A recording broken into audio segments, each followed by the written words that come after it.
রাসূল সাল্লাল্লাহু আলাইহি ওয়াসাল্লাম বলছেন যে আম্মাল মুমিন ইয়ারা দুনুবাহু কাআন্নাহু কায়িদুন তাহতা জাবালিন ইয়াখাফু আন ইয়াকা আলাইহি। সহিহ 308 নম্বর হাদিস, সহিহ বুখারীর মধ্যে এসেছে। মুমিন ওই ব্যক্তি যে ব্যক্তি তার পাপকে ভয় করে, এমন ভয় করে পাপটা পাহাড়ের মতো আমার মাথার উপরে আছে।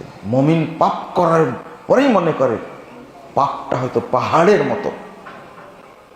ইয়াখাফু আন ইয়াকা আলাইহি, ভয় করতে থাকে কখন যেন পাহাড়টা আমার উপরে পড়ে যাবে আর আল্লাহ আমাকে ধ্বংস করে দেবে। এ হলো মুমিন, যে পাপকে ভয় করে সে কি মুমিন।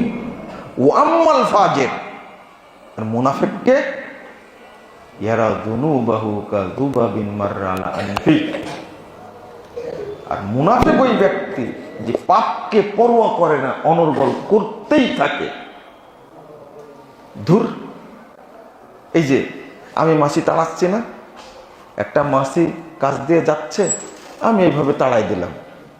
এইভাবেই উদাহরণ দিচ্ছেন রাসূলুল্লাহ সাল্লাল্লাহু আলাইহি ওয়াসাল্লাম।